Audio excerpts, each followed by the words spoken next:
Hello everyone, welcome back to another video. Today I have headed out to have a look in the bush. I'm sure there's a joke in that sentence somewhere, but let's try and keep this channel somewhat family friendly. Anyway, it's rained really heavily yesterday, so things should be pretty active. Now, if I don't find anything interesting, then this footage will never see the light of day. So if you're watching this, then I probably found something. The first find of the day was what appeared to be a member of the family Trombidiidae, commonly known as the red velvet mites because they're red, have a velvety texture, and they're mites. If you've seen the video that I filmed out at Mount Cordo, then these little fellows should be of some familiarity to you. Although the ones that I saw out there were a little bit bigger, this one has very attractive yellow markings which I have never seen before. Look at me calling a mite attractive. What has this video come to? And it's only just starting. The mite was a nice, albeit rather small start to the day, so now let's take a look at something a little bit bigger. Beneath this log, I was pleasantly surprised to find two scorpions cohabiting in very close proximity. Both of these are members of the genus Hormurus, also known as the rainforest scorpions, although it's something of a misleading name as they are quite common in drier habitats such as eucalyptus forest. These scorpions appear to be rather common in southeastern Queensland, although they're not often seen. This is most likely a result of their pretty cryptic lifestyle. During the day, they tend to hunker down beneath rocks and logs, where their flattened bodies allow them to fit in extremely narrow crevices. These scorpions have mild venom and are essentially harmless to humans, although they could inflict a considerable pinch with their large pincers.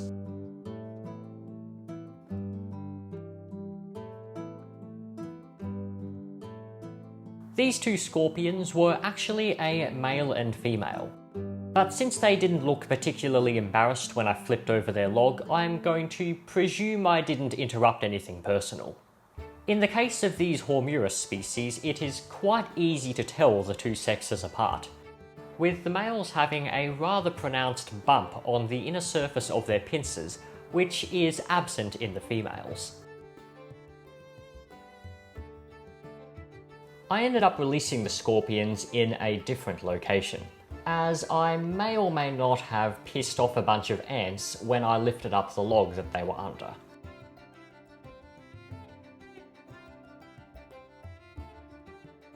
Next up, a rather impressive orb-weaver.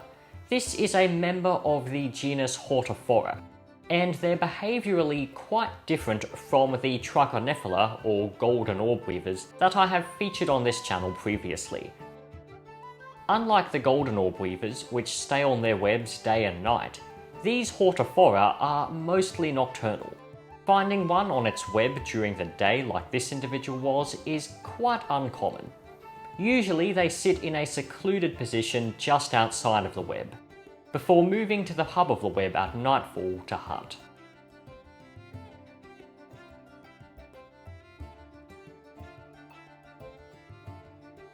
Orb-weavers, scorpions, and very fancy mites are all very well.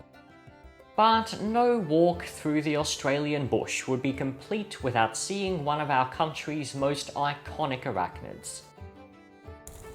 Under the loose bark of eucalyptus trees like this is a perfect place to search for huntsmen.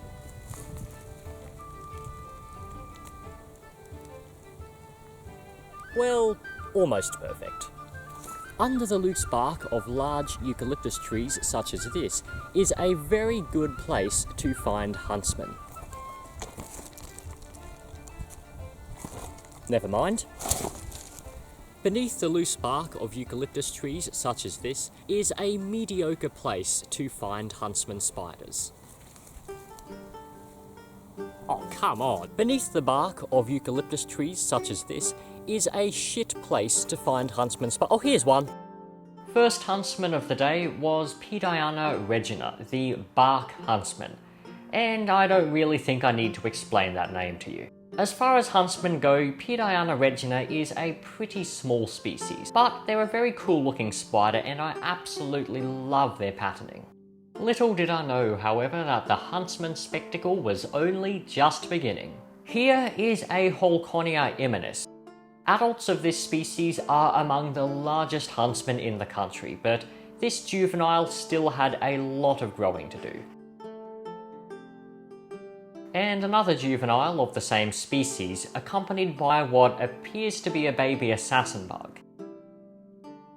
The spider reacted to its company in a similar manner to how humans react to a spider.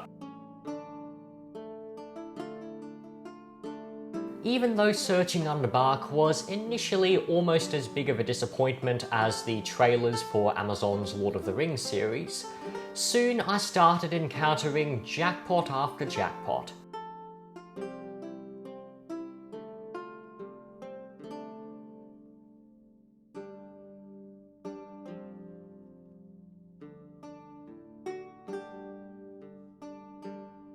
Here is another juvenile Holconia immanis, sharing its lodgings with a rather large native gecko species, Jahyra dubia.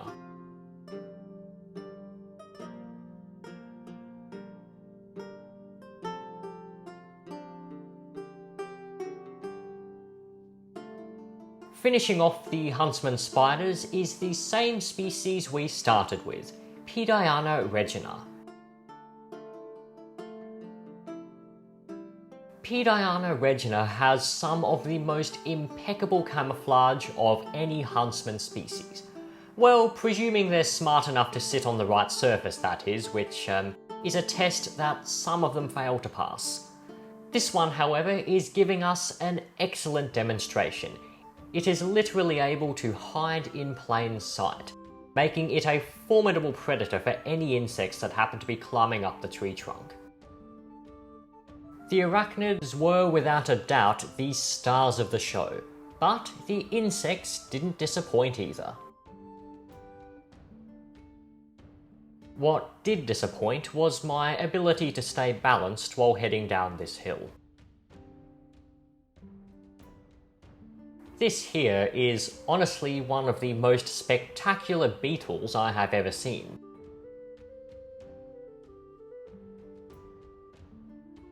The species was identified on iNaturalist, aka the nature nerds version of social media, as Penthea solida. It is a member of a family called the Cerambicidae, colloquially known as longhorn beetles due to their highly distinctive antennae, which give the beetle a very horny appearance. Oh god, that was a very bad choice of words. But yeah, you know what I mean. In many species, these thick horn-like antennae are as long as, or even longer than the animal's body.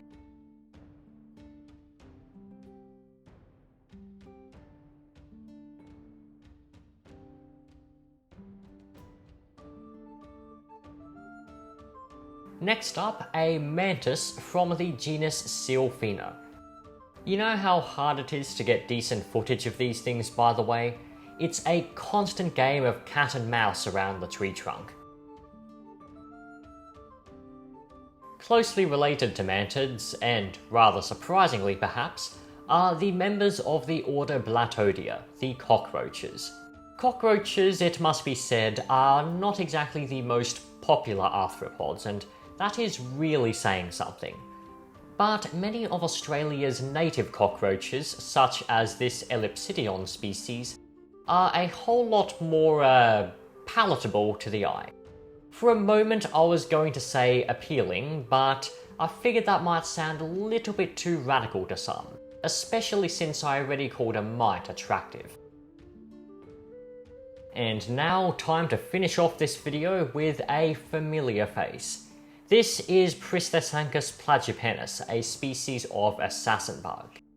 And it has been featured in one of my recent uploads where, like any sane and level-headed person, I forced one of these insects to bite me. And I'll admit, the initial pain was pretty intense to the point where I'm like, oh my goodness, what have I actually got myself into here? But quite to my relief, I might add, the pain ended up subsiding surprisingly fast, so within the hour it already wasn't that big of a deal.